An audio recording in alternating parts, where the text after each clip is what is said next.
लो, सुन लो, चाहे कुछ भी कर लो। सुमन माता जी भी नहीं आई। सुमन माता जी ने तो यस कर रखा था, हरी बोल लिखा था उन्होंने, तो वो तो आ जाती। वो भी नहीं आई। पता नहीं आ जाएगी। तो फिर क्या किया जाए? तो फिर चलो थोड़ा सा पढ़ लेते हैं। हाँ जी बोलिए। सुमन माता जी के पास फोन कर लो एक बार। सुमन माता जी के पास फोन करूं? हाँ, और क्या आ जाएंगे वैसे पता तो नहीं, उन्होंने कभी कभी। देख लिया था, उन्होंने हरी बोल लिखा हुआ है, तो शायद मंगाती होंगी, लेकिन वो आई तो नहीं।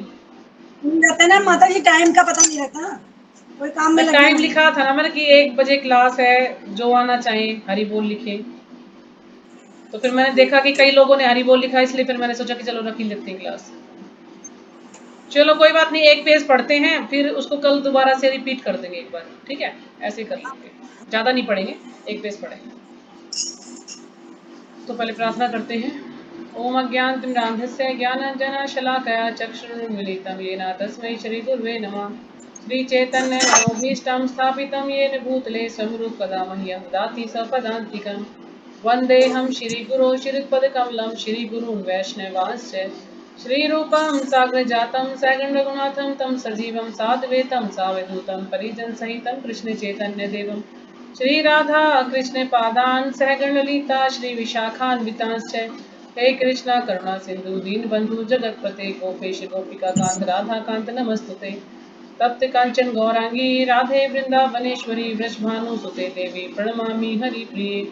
वाञ्छाकल्पतरुश्च कृपा सिन्धुभ्य च पतितानां पावनेभ्यो वैष्णवेभ्यो नमो नमः। जय श्री कृष्ण चैतन्य प्रभु नित्यानंद श्री अद्वैत गदाधर श्रीवासादि गौर भक्तवृंदा। हरे कृष्णा कृष्णा कृष्णा हरे हरे, हरे राम राम राम हरे हरे।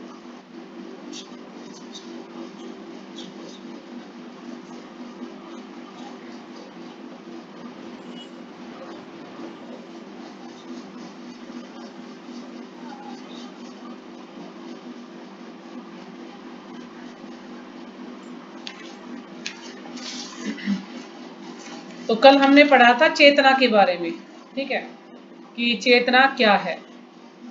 तो चेतना क्या है, आप में से कोई बताएगा चेतना क्या है?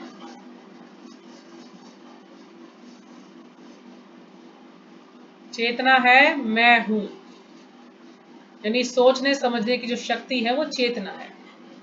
अब जो चेतना है वो इंसान के अंदर, यानी हम जीव के अंदर, वो हमारे शरीर तक की सीमित है, यानी हमें अपने शरीर से हर एक चीज महसूस होती है, पता लगता है कि हाँ चेतना है। लेकिन जो भगवान है वो सबके बारे में जानते हैं।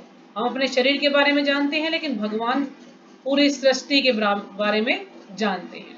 उन्हें सबके बारे में ज्ञान होता है कि कौन जीव किस समय क्या सोच रहा है, क्या कर रहा है। तो सबकी चेतना के बारे में उनको पता होता है।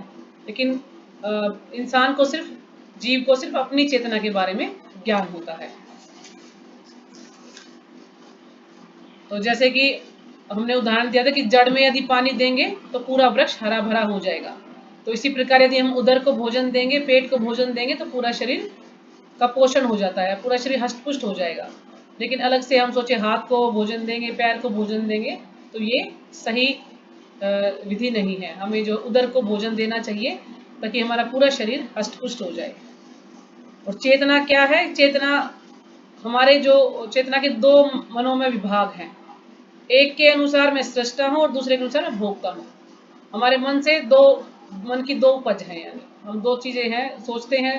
क्या सोचते हैं? चेतना के 2 विभाग कौन से? एक तो हम सोचते हैं कि मैं ही सृष्टा हूँ, यानी मैं ही सृष्टि करने वाला हूँ, मैं ही भगवान हूँ।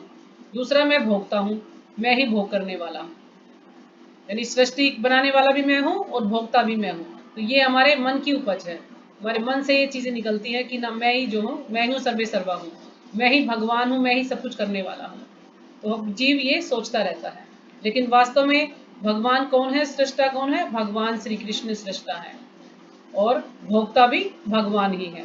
तो हमने कई श्लोकों का उदाहरण देके इसको जो है समझा था कि जीव क्या है। जीव जो है सिर्फ सृजित तथा भुक्त है। सृजित यानी उत्पन्न किया हुआ है जीव, यानी जीव उत्पन्न करने वाला नहीं है, क्योंकि उत्पन्न किया गया है उसको। और वो भुक्त है, यानी वो भोग्य है, भोगता नहीं है, उसको भोगा जाना है भगवान के द्वारा। तो जीव की स्थिति, और जो भी हमारे शरीर के जितने भी अंग हैं वो किस लिए हैं, वो हमारे पेट को भरने के लिए हमारे सहायक है। यानी उदर क्या है, पेट क्या है, प्रधान है, तो उसको भोजन देने में, उसकी सहायता करने के लिए सारे अंगों की आवश्यकता है। तो इसी प्रकार भोक्ता भगवान है, भगवान सब कुछ करने वाले, हम क्या है, हम सहायक है, हम उसमें भगवान की सहायता करने वाले हैं, हम भोक्ता नहीं है, हम भगवान नहीं है। ये हमने कल जो है पढ़ा था, तो आज हम पढ़ते हैं। अतएव भगवद गीता में हम पाएंगे कि परम पूर्ण में परम नियंता, नियंत्रित जीव, दृश्य जगत, शाश्वत काल तथा कर्म सन्निहित हैं, और इन सब की व्याख्या इसके मूल पाठ में की गई है। यानी भगवत गीता में हम पाएंगे, जैसे जैसे हम भगवत गीता में पढ़ते जाएंगे, आगे बढ़ेंगे, तो हमें पता चलेगा कि परम पूर्ण में परम नियंता है, भगवान श्री कृष्ण ही परम नियंता है, और जीव क्या है, उनके द्वारा नियंत्रित है, यानी वो कंट्रोल किया जाता है भगवान के द्वारा, भगवान कंट्रोलर है। तो नियंत्रित जीव है, दृश्य जगत है यानी भौतिक संसार है, और शाश्वत काल है, और आगे है कर्म सन्निहित है। तो सभी ये चीजें इसमें भगवद गीता में हम पढ़ेंगे, 5 विषय। तो 5 विषय में जो 4 विषय हैं वो तो शाश्वत है, लेकिन कर्म शाश्वत नहीं है। कर्म को हम बदल सकते हैं अपने भक्ति के द्वारा। यदि हम भगवान की भक्ति करते हैं तो हमारे कितने ही बुरे कर्म क्यों न हो, उनको बदला जा सकता है यदि हम भगवान की भक्ति करते हैं तो। लेकिन हम भक्ति नहीं करेंगे तो फिर हमें उन कर्मों का भोग करना पड़ेगा, उनको हमें भोगना पड़ेगा। अच्छे कर्म करेंगे तो भी हमें भोगना पड़ेगा, बुरे करेंगे तो भी हमें भोगना पड़ेगा। तो उन दोनों के लिए ही हमें फिर से जन्म लेना पड़ेगा, ताकि हम अपने कर्मों को भोग सकें। लेकिन यदि हम भगवान से संबंधित कृष्ण भावना भावित कर्म करते हैं तो फिर हमें इस पर, पृथ्वी पर दोबारा नहीं आना पड़ेगा, और हम भगवान के धाम जा सकते हैं भगवान की भक्ति करके। तो इन सब की व्याख्या इसके मूल पाठ में हुई है। तो जैसे जैसे हम अलग अलग अध्याय चलेंगे तो उन सब के बारे में आगे चर्चा की गई है। ये सब मिलकर परम पूर्ण का निर्माण करते हैं, और यही परम पूर्ण परम सत्य कहलाता है। कि ये जितनी भी चीजें सब क्या है, परम पूर्ण का निर्माण करते हैं, मतलब उसमें सहायक हैं ये। बाकी परम पूर्ण तो परम पूर्ण ही है, भगवान है, उनके लिए कुछ नहीं है, लेकिन ये जितनी भी चीजें सब भगवान के लिए सहायक हैं, और यही परम पूर्ण का परम सत्य कहलाता है, और यही परम पूर्ण परम सत्य कहलाता है। यानी परम सत्य कौन है, भगवान श्री कृष्ण है। यही परम पूर्ण तथा परम सत्य पूर्ण पुरुषोत्तम भगवान श्री कृष्ण है, और यही परम पूर्ण परम सत्य भी है, और परम पूर्ण परम सत्य पूर्ण पुरुषोत्तम भगवान भी है। तो यही जो है क्या है, परम पूर्ण पुरुषोत्तम भगवान है। सारी अभिव्यक्तियां उनकी विभिन्न शक्तियों के फलस्वरूप ही हैं। जितनी भी अभिव्यक्तियां हैं, यानी जो भी चीजें व्यक्त हैं, वो सब क्या है, वो भगवान की शक्तियों के फलस्वरूप, उनके कारण ही है। ये जितनी भी जो भी चीजें हम देखते हैं, ये सब भगवान के कारण ही है, उनकी शक्तियों के फलस्वरूप ही है। वे ही परम पूर्ण है, और भगवान ही परम पूर्ण है। जैसे कल मैंने बताया था कि 0 में से 0 जमा करें तो 0 ही आएगा, 0 से माइनस करेंगे तो 0 ही आएगा। तो भगवान क्या है, परम पूर्ण है, यानी उनमें से कितनी ही शक्तियां निकल जाएं फिर भी वो पूर्ण रहते हैं। ये नहीं कि उनमें से कुछ शक्तियां निकल गई तो वो कमजोर हो जाएंगे, नहीं नहीं, वो जैसे थे वैसे ही रहेंगे, क्योंकि भगवान है पूर्ण पुरुषोत्तम भगवान, उसमें कितनी ही शक्तियां निकल जाएं वो फिर भी पूर्ण ही रहते हैं। जैसे ये श्लोक है, इसमें ईशोपनिषद का श्लोक है ये। ओम पूर्णमदा पूर्णमिदं पूर्णात् पूर्णमुदच्यते पूर्णस्य पूर्णमादाय पूर्णमेवावशिष्यते।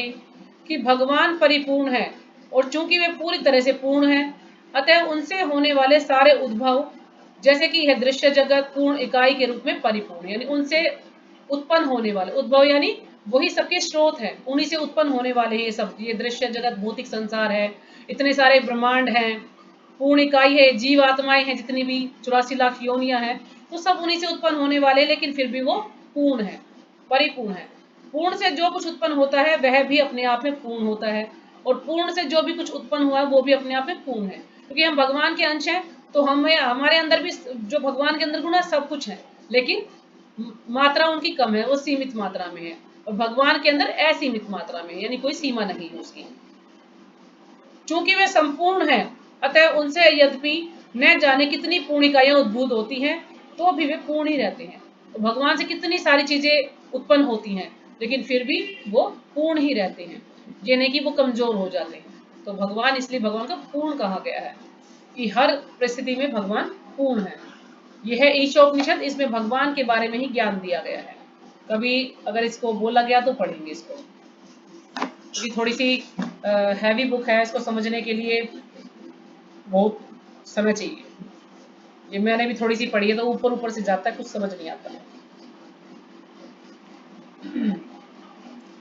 तो आगे पढ़ते हैं। भगवद गीता में यह भी बताया गया है कि निर्विशेष ब्रह्म भी पूर्ण पुरुष के अधीन है। अब जैसे जो निर्विशेषवादी हैं वो ब्रह्म को मानते हैं ना कि ब्रह्म में लीन होना है हमें, तो ये ब्रह्म के बारे में कि ब्रह्म भी पूर्ण पुरुष, परम पुरुष के अधीन है, कि जो ब्रह्म है ये भी पूर्ण पुरुष के अधीन है, यानी इसको भगवान ने ही बनाया है, ये भगवान का तेज है ब्रह्म। ब्रह्मणो ही प्रतिष्ठा हम, ब्रह्म सूत्र में ब्रह्म की विशद व्याख्या सूर्य की किरणों के रूप में की गई है। अब जो ब्रह्म सूत्र है उसमें ब्रह्म की विशद व्याख्या, यानी ब्रह्म की विस्तृत व्याख्या, बिल्कुल विस्तार से या स्पष्ट व्याख्या सूर्य की किरणों के रूप में की गई है। सूर्य की किरणों से उनकी तुलना की गई। जैसे सूर्य का प्रकाश है तो उसको हम ये तो नहीं कहेंगे कि सूर्य है, सूर्य का प्रकाश है। अब जब सूर्य है तो भी तो प्रकाश आए ना, जैसे हम कमरे में हैं तो एकदम से सूर्य की रोशनी आती है तो हम देखते हैं हाँ भाई सूर्य आ गया है, क्योंकि थोड़ी सी हमें किरणें उनकी कमरे में आती है तो उससे पता लगता है कि सूर्य निकल आया है। तो ऐसे ही जो ये तेज है ये भगवान का तेज है, इसको हम भगवान नहीं कहते, लेकिन ये भगवान का तेज है। तो भगवान यहाँ पर ये कह रहे हैं कि जो ब्रह्म है वो भी मेरे अधीन है, मतलब मैंने ही उसको बनाया है। निर्विशेष ब्रह्म भगवान का प्रभा में किरण समूह है। और जो निर्विशेष जो ब्रह्म है, जिसमें कोई, जो निर्विशेषवादी वो कहते हैं कि भगवान में कुछ विशेष नहीं है, यानी जिसको निराकारवादी भी कहते हैं लोग। तो निर्विशेष ब्रह्म भगवान का प्रभा में किरण समूह है, यानी भगवान की किरणों का एक समूह है ये ब्रह्म जो है। निर्विशेष ब्रह्म पूर्ण ब्रह्म की अपूर्ण अनुभूति है। अब जो निर्विशेष ब्रह्म है वो पूर्ण ब्रह्म की क्या है, अपूर्ण अनुभूति है, यानी वो पूर्ण नहीं है, अपूर्ण है, यानी वो उसमें कुछ कमी है। जब कुछ कमी है तो उसको अपूर्ण कहेंगे, क्योंकि पूरा नहीं है वो, पूर्ण नहीं है वो। तो पूर्ण अनुभूति है, यानी अनुभूति का मतलब है कि वो बिल्कुल जैसे कि एक तो होता है अनुभव, जो कि हम कोई भी चीजें देखते हैं बाहर तो उनसे हमें अनुभव होता है। एक होती है अनुभूति जो कि हमारे शरीर से बिल्कुल निकलती है, हमें अंदर ये आभास होता है, ये भाव निकलता है कि हाँ वास्तव में हमें ज्ञान होता है कि भगवान है। तो जो अनुभूति है ये अपूर्ण अनुभूति है, यानी ये पूरा ज्ञान नहीं, हमें पूरा इसका हमें ज्ञान नहीं है, पूरा अनुभव नहीं है हमें इस चीज का, तो उसमें ब्रह्म में कमी है। और इसी तरह परमात्मा की धारणा भी है। अब जो परमात्मा है वो भी इसी प्रकार है, उसकी भी यही धारणा है। जैसे ब्रह्म पूर्ण नहीं है, भगवान के अधीन है, इसी तरह परमात्मा भी पूर्ण नहीं है, तो यही धारणा परमात्मा के लिए भी है। 15वें अध्याय में यह देखेंगे कि भगवान पुरुषोत्तम इन दोनों निर्विशेष ब्रह्म तथा परमात्मा की आंशिक अनुभूति से बढ़कर है। तो जब 15वां अध्याय हम पढ़ेंगे तो उसमें बताया जाएगा कि भगवान जो पुरुषोत्तम भगवान है, पूर्ण पुरुषोत्तम भगवान है, इन दोनों निर्विशेष ब्रह्म और परमात्मा की आंशिक अनुभूति से बढ़कर है, यानी बिल्कुल आंशिक अनुभूति है इनकी, थोड़ी सी अनुभूति है, तो उससे बढ़कर है भगवान पूर्ण पुरुषोत्तम की अनुभूति, इन दोनों से बढ़कर है। भगवान को सच्चिदानंद विग्रह कहा जाता है, भगवान को कहा जाता है सच्चिदानंद विग्रह। ब्रह्म संहिता का शुभारंभ इस प्रकार से होता है, ईश्वरः परमा कृष्ण सच्चिदानंद विग्रह अनादिर आदिर गोविंदा सर्व कारण कारणम। तो ये है ब्रह्म संहिता का श्लोक। इसमें बताया गया कि भगवान क्या है, सच्चित आनंद है, सच्चिदानंद विग्रह है भगवान। तो गोविंद या कृष्ण सभी कारणों के कारण है, कि गोविंद या कृष्ण सभी कारणों के कारण है, यानी उन्हीं के द्वारा सब कुछ बनाया गया है। वे ही आदि कारण हैं और सत्य चित तथा आनंद के रूप हैं, सत्यचित आनंद के रूप हैं। निर्विशेष ब्रह्म उनके सत्य है, स्वरूप की अनुभूति है, सत्य यानी शाश्वत है, और परमात्मा सत चित क्या है? शाश्वत ज्ञान है, शाश्वत ज्ञान की अनुभूति के रूप में है। और तीसरा है शाश्वत आनंद। तो भगवान के अंदर शाश्वत स्वरूप बताया गया है, शाश्वत ज्ञान और शाश्वत आनंद। तो इसलिए भगवान को बोला गया सतचित आनंद से, सच्चिदानंद विग्रह है भगवान का।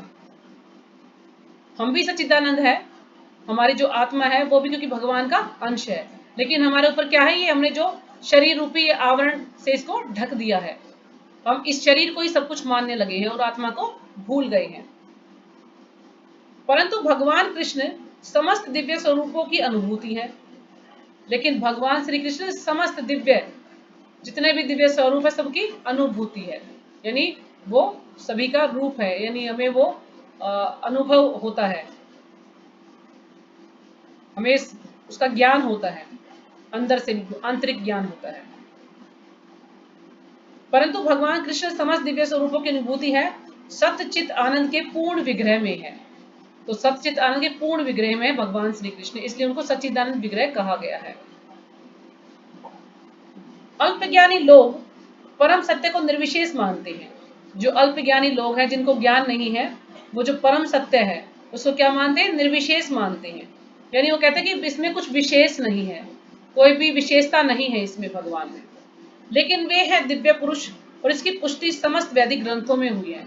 लेकिन भगवान ही दिव्य पुरुष है, भगवान ही भगवान है, और शास्त्र में भगवान का नाम कृष्ण ही बताया गया है, कृष्ण ही भगवान का नाम बताया गया है, और वैदिक ग्रंथों में सब में इसको बताया गया है। तो इसकी पुष्टि यानी इसका पूरा पक्का समर्थन है, प्रत्येक जो वैदिक ग्रंथ है सब में इसके बारे में बताया गया है, सबने पुष्टि की, यानी सबने समर्थन किया इस चीज का।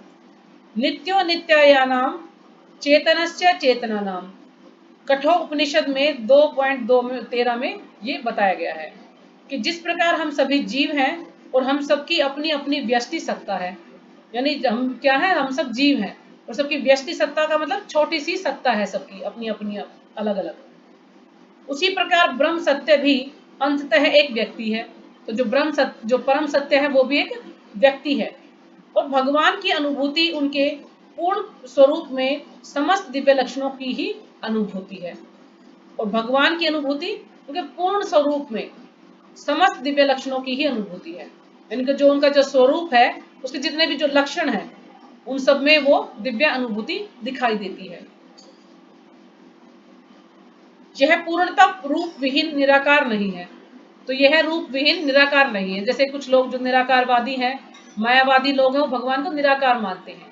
वो कहते हैं कि इसमें जो भगवान का कोई भी रूप नहीं है, भगवान निराकार है। भगवान निराकार और साकार दोनों है, क्योंकि ब्रह्म भी क्यों है, भगवान का ही रूप है, ब्रह्म भगवान का तेज है, तो वो निराकार है, और भगवान का जो विग्रह है वो साकार रूप में है। तो दोनों रूप में है, लेकिन वो सिर्फ क्या कहते हैं कि भगवान निराकार है, साकार नहीं है। लेकिन भगवान साकार भी है, क्योंकि हम जितने भी जीव हैं, हम सबको भगवान ने रूप दिया है। तो जब हम सबको भगवान रूप दे सकते हैं, तो भगवान निराकार कैसे हो सकते हैं? तो भगवान का अपना भी स्वरूप है। यदि वह निराकार है या किसी अन्य वस्तु से घटकर है, यदि वो निराकार है या अन्य किसी वस्तु से घटकर है, यानी किसी वस्तु से कम है, तो यह वह सर्वथा पूर्ण नहीं हो सकता। तो वो पूर्ण नहीं हो सकता। यदि वो निराकार है और किसी वस्तु से कम है, तो वो पूर्ण नहीं हो सकता। जो सर्वथा पूर्ण है, उसे हमारे लिए अनुभव गम्य तथा अनुभवातीत हर वस्तु से युक्त होना चाहिए। तो जो सर्वथा पूर्ण है, जो हमेशा से पूर्ण है भगवान, तो उसे हमारे लिए अनुभव गम्य यानी अनुभव करने योग्य तथा अनुभवातीत यानी समझ में आने वाला होना चाहिए। अनुभवातीत यानी उसको हम अनुभव यानी हम उसको एक्सपीरियंस कर सके उसके बारे में, तो उससे युक्त होना चाहिए, हर चीज में उसमें पूर्ण होना चाहिए, अन्यथा वह पूर्ण नहीं हो सकता। यदि सब कुछ उसके अंदर नहीं है ये चीजें, तो वो पूर्ण नहीं माना जा सकता। लेकिन भगवान के अंदर सब कुछ है, भगवान को अनुभव कर सकते हैं, भगवान की हमें अनुभूति होती है, तो इसलिए भगवान जो है पूर्ण है। और भगवान के अंदर से कितनी ही शक्तियां भगवान के अंदर से निकल जाएं, कितने ही भगवान के अवतार हो जाएं, तो भगवान भगवान ही रहते हैं, वो पूर्ण होते हैं, उनमें किसी प्रकार की कोई कमी नहीं आती है। पूर्ण भगवान में अपार शक्तियां हैं। पराशय शक्तिर विविधेव श्रूयते, कृष्ण किस प्रकार अपनी विभिन्न शक्तियों द्वारा कार्यशील हैं, इसकी भी व्याख्या भगवद गीता में हुई है कि भगवान श्री कृष्ण अपनी शक्तियों द्वारा किस प्रकार कार्यशील थे, यानी किस प्रकार अपनी शक्तियों के द्वारा कार्य करते हैं। ये सब हम आगे भगवद गीता में पढ़ेंगे, इसकी व्याख्या हम जो है करेंगे। यह दृश्य जगत या भौतिक जगत जिसमें हम रह रहे हैं, यह भी स्वयं में पूर्ण है। जो भौतिक जगत है, भौतिक संसार जिसमें हम रह रहे हैं, ये भी अपने आप में पूर्ण है, क्योंकि जिन 24 तत्वों से यह नश्वर ब्रह्मांड निर्मित है, वे सांख्य दर्शन के अनुसार इस ब्रह्मांड के पालन तथा धारण के लिए अपेक्षित संसाधनों से पूर्णतः समन्वित है। यानी जिन 24 तत्वों से मिलकर जो ये हमारा भौतिक संसार है, ये 24 तत्वों से मिलकर बना हुआ है। और ये 24 तत्व जैसे जैसे हम आगे बढ़ेंगे तो हमें ये पता लगेगा कौन से 24 तत्व हैं। तो सभी 24 तत्वों से मिलकर बना है। यह नश्वर ब्रह्मांड निर्मित है, यानी ये नश्वर है लेकिन 24 तत्वों से मिलकर बना है। और ये सांख्य दर्शन के अनुसार इस ब्रह्मांड के पालन तथा धारण के लिए अपेक्षित संसाधनों से पूर्णतः समन्वित है। और यानी इस ब्रह्मांड के पालन और धारण के लिए जितने भी संसाधनों की आवश्यकता है वो पूर्णतः समन्वित है, सभी संसाधन है उपलब्ध। इसमें से न तो कोई विजातीय तत्व है और न ही किसी की आवश्यकता है, यानी ना तो कोई विजातीय है और ना ही किसी की आवश्यकता है। इस सृष्टि का अपना निजी नियत काल है, यानी जो सृष्टि है इसका अपना निजी नियत काल है। भगवान ने सबका काल निश्चित किया हुआ है कि किसका कितना समय है, जिसका निर्धारण परमेश्वर की शक्ति द्वारा हुआ है और परमेश्वर की शक्ति के द्वारा ही उनका निर्धारण किया गया है। और जब यह काल पूर्ण हो जाता है तो उस पूर्ण को पूर्ण व्यवस्था से इस क्षणभंगुर सृष्टि का विनाश हो जाता है। तो जब इसका समय पूरा हो जाता है तो उस पूर्ण की यानी भगवान की पूर्ण व्यवस्था से इस क्षणभंगुर यानी जो थोड़े से एक समय के लिए जो सृष्टि है इसका विनाश हो जाता है। हमें लगता है कि कितने करोड़ों वर्ष बीत गए हैं, लेकिन भगवान के हिसाब से क्या है कि जैसे एक भगवान एक बार श्वास लेते हैं तो पूरी सृष्टि अपने अंदर ले लेते हैं और जैसे श्वास छोड़ते हैं सृष्टि फिर से बन जाती है। बस सिर्फ एक श्वास का ही फर्क है सृष्टि में, लेकिन हमारे यहाँ इतने साल बीत जाते हैं, हम सोचते हैं कितना बड़ा समय है, कितना ज्यादा समय है सृष्टि का। क्षुद्र जीवों के लिए यह सुविधा प्राप्त है कि पूर्ण की अनुभूति करें। और जो क्षुद्र जीव हैं, हम जो छोटे से जो जीव हैं, निम्न जो जीव हैं, उन सबके लिए सुविधा प्राप्त है कि हम क्या करें, पूर्ण की अनुभूति करें, यानी पूर्ण को ही ध्यान करें, पूर्ण को ही अनुभव करें, उन्हीं का ही हम ज्ञान प्राप्त करें, उनके बारे में ही। सभी प्रकार की अपूर्णताओं का अनुभव पूर्ण विषय ज्ञान की अपूर्णता के कारण है, यानी जो सभी प्रकार की जो अपूर्णताएं हैं, जो त्रुटियां हैं, जो कमियां हैं, उनका अनुभव पूर्ण विषय ज्ञान की अपूर्णता के कारण है। वो अपूर्णता किस लिए हमारे अंदर, क्योंकि हमें जो पूर्ण विषय है ज्ञान है, यानी भगवान के बारे में जो ज्ञान है उसका हमें ज्ञान नहीं है, इसलिए हम क्या है, हमें अपूर्णताओं का अनुभव है, क्योंकि हमें भगवान के बारे में ज्ञान नहीं है। इस प्रकार भगवद गीता में वैदिक विद्या का पूर्ण ज्ञान पाया जाता है। तो भगवद गीता में वैदिक विद्या का पूरा ज्ञान दिया गया है। तो आगे पढ़े, बस इसी पेज को पूरा करते हैं, ठीक है। सारा वैदिक ज्ञान अमोघ है, अच्युत है, और हिंदू इस ज्ञान को पूर्ण तथा अमोघ मानते हैं। अब जो हिंदू लोग हैं इस ज्ञान को क्या मानते हैं, पूर्ण और अमोघ मानते हैं, अच्युत मानते हैं, जो कभी च्युत नहीं होता, कभी गिरता नहीं है, पतित नहीं होता है। क्योंकि हम जो भी इस्कॉन से जुड़ता है तो उसको अच्युत गोत्र कहा जाता है कि हम अच्युत गोत्र के हैं सब। उदाहरणार्थ गोबर पशु मल है। अब गोबर क्या है, पशु का मल है, गाय का गोबर है, भैंस का गोबर है, लेकिन गाय का गोबर सर्वश्रेष्ठ माना गया है। और स्मृति या वैदिक आदेश के अनुसार यदि कोई पशु मल का स्पर्श करता है तो उसे शुद्ध होने के लिए स्नान करना पड़ता है। लेकिन हम यदि किसी और के गोबर को स्पर्श करते हैं या किसी मल को स्पर्श करते तो हमें स्नान करना पड़ता है, क्योंकि वो उसको अच्छा नहीं माना जाता, निकृष्ट माना जाता, गंदा माना जाता है। लेकिन वैदिक शास्त्रों में गोबर को पवित्र करने वाला माना गया है। लेकिन शास्त्रों में गोबर को, और गोबर कौन सा, लेकिन गाय का गोबर, गाय का जो गोबर है उसको पवित्र करने वाला माना गया है। कि हम कोई भी हवन वगैरह करते तो उसमें गाय का गोबर माना जाता है, उसको मंगाया जाता है कि गाय का गोबर चाहिए उसको, उसके पुताई करने के लिए। तो उस गाय का गोबर, और भगवान का जब अभिषेक होता है उसमें भी गाय का गोबर हम यूज कर सकते हैं।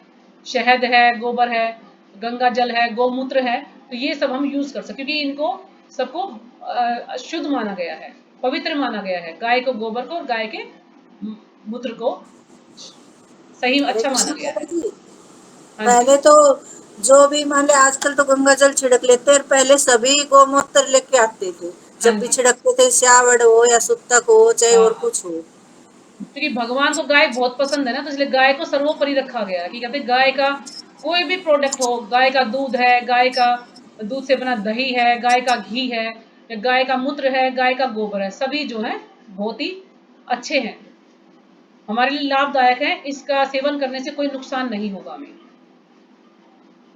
लेकिन वैदिक शास्त्रों में गोबर को पवित्र करने वाला माना गया है। इसे विरोधाभास कहा जा सकता है, लेकिन यह मान्य है क्योंकि यह वैदिक आदेश है और इसमें संदेह नहीं, इसे स्वीकार करने पर किसी प्रकार की त्रुटि नहीं होगी। यदि हम इसको स्वीकार करते तो कोई भी गलती नहीं होगी, और इसमें संदेह नहीं कि इसे स्वीकार करने पर त्रुटि नहीं होगी। अब तो आधुनिक विज्ञान द्वारा यह सिद्ध किया जा चुका है कि गाय के गोबर में समस्त कीटाणुनाशक गुण पाए जाते हैं। तो जो वैज्ञानिक है उन्होंने भी सिद्ध कर दिया है कि गाय के गोबर में कीटाणुनाशक गुण पाए जाते हैं। अतः वैदिक ज्ञान पूर्ण है, क्योंकि यह समस्त संशयों एवं त्रुटियों से परे है, और भगवद गीता समस्त वैदिक ज्ञान का सार है। यानी जो वैदिक ज्ञान है वो पूर्ण है, यानी उसमें कोई किसी प्रकार की कोई त्रुटि नहीं है, कोई संशय नहीं, यानी कोई संदेह नहीं है उसमें। और भगवद गीता समस्त वैदिक ज्ञान का सार है, यानी सबका निचोड़ है, सबका निष्कर्ष है भगवद गीता। वैदिक ज्ञान शोध का विषय नहीं है, हमारा शोध कार्य अपूर्ण है। यानी वैदिक ज्ञान कोई शोध का कार्य नहीं है, जैसे कुछ लोग एक्सपेरिमेंट करते रहते हैं, कुछ कुछ खोज करते रहते हैं, तो उसका विषय नहीं है। हमारा शोध कार्य अपूर्ण है, हम कितना ही खोज कर ले वो सब अपूर्ण है, क्योंकि हमें हमारे अंदर इतना ज्ञान है ही नहीं, क्योंकि हम अपूर्ण इंद्रियों के द्वारा शोध करते हैं। क्योंकि जो हमारी इंद्रियां हैं वो अपूर्ण है, व्यक्ति के अंदर 4 कमियां बताई गई हैं, वो भी हम इसमें पढ़ेंगे। तो इसलिए हमारी इंद्रियां अपूर्ण है, पूर्ण नहीं माना जाता उनको। हमें पहले से चले आ रहे पूर्ण ज्ञान को परंपरा द्वारा स्वीकार करना होगा, जैसा कि भगवद गीता में कहा गया है। अब जो भी ज्ञान भगवद गीता में दिया गया है उसको हमें स्वीकार करना होगा, क्योंकि वो पूर्ण ज्ञान है। हमें ज्ञान को परंपरा के उपयुक्त स्रोत से ग्रहण करना होगा, कि जो भी ये भगवद गीता ज्ञान है इसको उपयुक्त स्रोत से ग्रहण करना होगा, यानी जो प्रमाणिक है, जो गुरु है या कोई जो वरिष्ठ वैष्णव है प्रमाणिक है, उसी से हमें इसे ग्रहण करना होगा, न कि ऐसे लोगों से ग्रहण करना होगा जो कि पैसे के लिए कथा करते हैं। तो ऐसे लोगों से हमें ज्ञान ग्रहण नहीं करना है, हमें जो उपयुक्त है, जो परंपरा से है, उसी से हमें ज्ञान ग्रहण करना है। जो परंपरा परम आध्यात्मिक गुरु साक्षात भगवान से प्रारंभ होती है, जो गुरु परंपरा भगवान से चली आ रही है, और गुरु शिष्यों की है परंपरा आगे बढ़ती जाती है। छात्र के रूप में अर्जुन भगवान कृष्ण से शिक्षा ग्रहण करता है। तो पहले तो उन्होंने भगवान ने ब्रह्मा जी को ही ज्ञान दिया, फिर ब्रह्मा जी ने अपने जो है नारद जी को ज्ञान दिया, नारद जी ने व्यास देव को दिया, व्यास देव जी ने सुखदेव गोस्वामी को दिया। इस तरह धीरे धीरे ये परंपरा चलती रही। लेकिन भगवान ने फिर जब ये परंपरा समाप्त हो गई तो फिर से अर्जुन को ज्ञान दिया है। तो और उनका विरोध किए बिना वह कृष्ण की सारी बातें स्वीकार कर लेता है। भगवान जो अर्जुन है भगवान को अपने गुरु के रूप में स्वीकार करते हैं, और जो भी वो भगवान कहते हैं वो सारी बातों को मानता है, उन पर कोई संदेह नहीं करता है। किसी को भगवद गीता के एक अंश को स्वीकार करने और दूसरे अंश को अस्वीकार करने की अनुमति नहीं दी जाती, कि कोई भी भगवद गीता में किसी एक अंश को स्वीकार करे और एक को स्वीकार ना करे, तो इसमें कोई भी हमें अनुमति नहीं दी गई है। हमें भगवद गीता को बिना किसी प्रकार की टीका टिप्पणी, बिना घटाए बढ़ाए तथा विषय वस्तु में बिना किसी मनोकल्पना के स्वीकार करना चाहिए।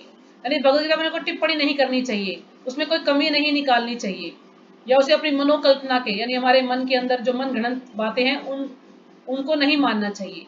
हमें जैसे भगवद गीता में जो भी उसको उसी रूप में हमें स्वीकार करना चाहिए, अपना दिमाग नहीं लगाना चाहिए, उसमें कुछ कुछ कमियां निकालनी नहीं, इसको ऐसे नहीं ऐसे होना चाहिए था, तो ऐसा कुछ भी नहीं हमें सोचना है। जैसे हमें मिला उसी में हमें ग्रहण करना है। गीता को वैदिक ज्ञान की सर्वाधिक पूर्ण प्रस्तुति समझना चाहिए। जो गीता है वो वैदिक ज्ञान की संपूर्ण सर्वाधिक पूर्ण प्रस्तुति समझना चाहिए। वैदिक ज्ञान दिव्य स्रोतों से प्राप्त होता है और स्वयं भगवान ने पहला प्रवचन किया था। तो वैदिक ज्ञान हमें दिव्य स्रोतों से प्राप्त होता है और पहला प्रवचन भगवान ने स्वयं इसका किया था हमें देने के लिए। भगवान द्वारा कहे गए शब्द अपौरुषेय कहलाते हैं। अपौरुषेय का अर्थ है कि वे 4 दोषों से युक्त संसारी व्यक्ति द्वारा कहे गए शब्दों से भिन्न होते हैं। यानी अपौरुषेय इसलिए कहा है कि वो किसी जो संसारी व्यक्ति उसमें 4 दोष हैं, यानी ऐसे किसी व्यक्ति ने नहीं कहे हैं जिसके अंदर ये 4 दोष पाए जाते हैं, वो बिल्कुल अलग हैं, अपौरुषेय उनको कहा गया है। जैसे संसारी पुरुष के अंदर 4 दोष हैं। कौन कौन से दोष हैं? कि वह त्रुटियां अवश्य करता है। अब हम क्या करते हैं? हम गलतियां अवश्य करते हैं, कितना ही हम ज्ञान है लेकिन हमें गलतियां जरूर करते हैं। दूसरा है वह अनिवार्य रूप से मोहग्रस्त होता है, और हम सभी जरूरी है कि हम मोहग्रस्त होंगे ही। कोई किसी से मोहित होता है, कोई किसी से, सब जो है सबको आसक्ति होती है, जीवों को सब मोहग्रस्त होते हैं। उसमें अन्यों को धोखा देने की प्रवृत्ति होती है, और जीव जो है दूसरों को धोखा देने की भी आदत होती है उसके अंदर, वो औरों को धोखा देना भी चाहता है। और चौथा है वह अपूर्ण इंद्रियों के कारण सीमित होता है, और उसकी इंद्रियां पूर्ण नहीं है, तो वो अपनी अपूर्ण इंद्रियों के कारण सीमित होता है। यानी वो जैसे भगवान है, भगवान की इंद्रियां पूर्ण है, भगवान अपनी किसी भी इंद्रिय से कोई भी कार्य कर सकते हैं। कहते हैं कि जो भगवान की आंखें, भगवान अपनी आंखों से भी भोजन कर सकते हैं, लेकिन इंसान ऐसा नहीं कर सकता क्योंकि उसकी इंद्रियां अपूर्ण है, भगवान की तरह पूर्ण नहीं है, इसलिए वो सीमित है। इन 4 दोषों के कारण मनुष्य सर्वव्यापी ज्ञान विषयक पूर्ण सूचना नहीं दे पाता। इन 4 दोषों के कारण जो क्या है, सर्वव्यापी ज्ञान विषयक पूर्ण सूचना नहीं दे पाता, यानी जो पूर्ण सूचना, जो बिल्कुल सही ज्ञान है वो नहीं दे पाता, क्योंकि उसके अंदर ये 4 त्रुटियां होती है। प्रत्येक जीव ये 4 गलतियां करता है, इसलिए वो पूर्ण नहीं है और वो पूर्ण ज्ञान नहीं दे सकता है। तो ठीक है, यहीं तक पढ़ते हैं कि फिर जो कई लोग नहीं आए उनका रह जाएगा, फिर एक बार दोबारा से रिपीट करना पड़ेगा, तो कल उसको रिपीट करेंगे।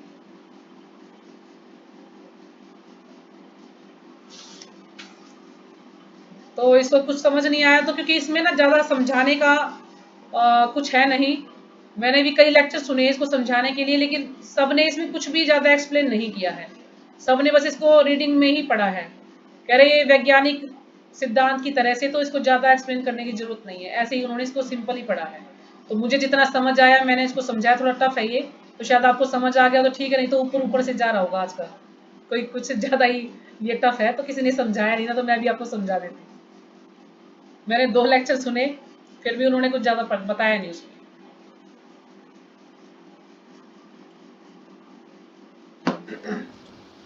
तो अब क्या किया जाए? कुछ सुना जाए या यहीं पे विराम किया जाए? आपको जैसा अच्छा लगे।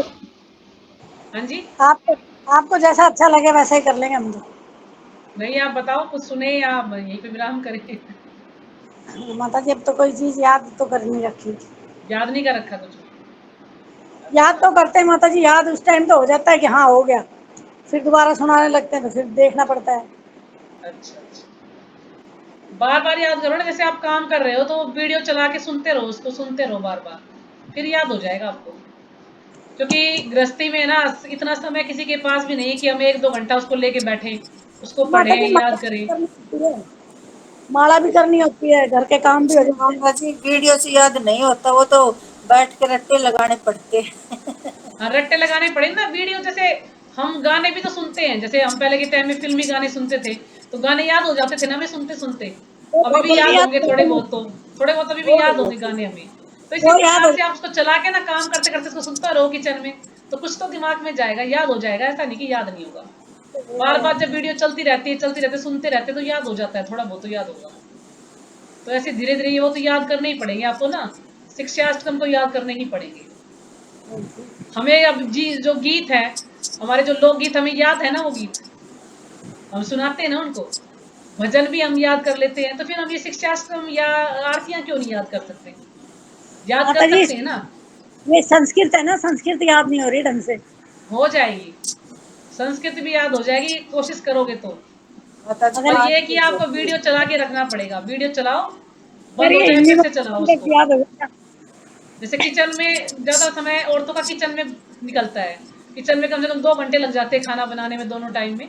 तो 2 घंटे आप वीडियो चला के रखो, सुनते रहो, बार बार उसको सुनते रहो, जैसे ही बंद हो जाए फिर चला दो उसको, तो ऐसे याद हो जाएगा, आपको किताब लेके बैठने की जरूरत नहीं है। थोड़ा बहुत तो हमें बताइए कि इसमें क्या है, उसको सुनते रहो तो ये रट जाएगा, वो हमें रटना तो पड़ेगा आपको वो, क्योंकि जब कभी बाई चांस आप टेस्ट दोगे तो वो आपसे पूछेंगे इसके बारे में, तो वो आपको रटना ही पड़ेगा शिक्षाष्टकम। कोशिश करेंगे माता जी और याद 10 करने की। नाम अपराध भी आपको याद करने पड़ेंगे, 10 नाम अपराध भी याद करने पड़ेंगे, आरतियां भी आपको याद करनी पड़ेंगी। तो आरतियां को तो ये कि आप अगर आप अपने घर में आरती करते हैं तो किताब लेके आरती करें, जो जैसे जैसे आप ऑनलाइन डेली आरती पेपर करेंगे तो आएगा याद हो जाएंगे आपको। माता जी, जो ऑनलाइन पेपर आएगा उसमें क्या क्या चीज आएगी पहले बता तो दो। बताया तो मैंने आपको कई बार बताया है, और मैंने भेजा भी था, पेपर भी भेजा था आपको, पीडीएफ भेजा था उसका, वीडियो निकाल के देखना पड़ेगा आपको, काफी पीछे चला गया होगा उसमें। ये हाँ, पहले सिलेबस में तो यही है, शरदाबाद में तो आपसे वही पूछेंगे, प्रभा जी का प्रणाम मंत्र पूछेंगे, और ये अच्छा शिक्षाष्टकम पूछेंगे, और भोग लगाने का मंत्र क्या है, और प्रसाद वितरण करने का यानी प्रसाद ग्रहण करने का क्या मंत्र है वो याद करना है, और क्या है उसमें 10 नाम अपराध हैं वो याद करने पड़ेंगे, बस यही है इसमें। और एक भगवान का जो पंचतत्व मंत्र है वो याद करना पड़ेगा, तो वो यही तो है याद पहले है। सिलेबस में। तो बस उसमें यही पूछ रखा है कि आप कितनी माला करते हो, मंदिर कब जाते हो, तुलसी पूजा करते हो या नहीं करते हो, और उसमें एक प्रश्न ये भी पूछा है कि सभी को हमें माता जी बोलना है, लेकिन जो अपनी पत्नी है उसको तो माता जी नहीं बोलना है। एक बार एक प्रभु जी ने गलती की थी, जब मेरी दीक्षा हुई थी तो उस समय कोई प्रभु जी थे, तो उन्हें मतलब इस चीज का ज्ञान नहीं था, वो अपनी पत्नी के बारे में कहते माता जी, तो उनको डांटा गया कि अपनी पत्नी को माता जी नहीं बोलना, सबको माता जी बोलना, लेकिन पत्नी को माता जी नहीं बोलना। तो उसमें ये क्वेश्चन भी पूछा गया है कि अपनी पत्नी को छोड़कर, यानी कि अपनी पत्नी को भी या सबको माता जी बोलना चाहिए, किसको माता जी नहीं बोलना चाहिए, पूछा गया उसमें ऐसे, इसलिए जो पेपर आया है ना उसमें पूछा गया है।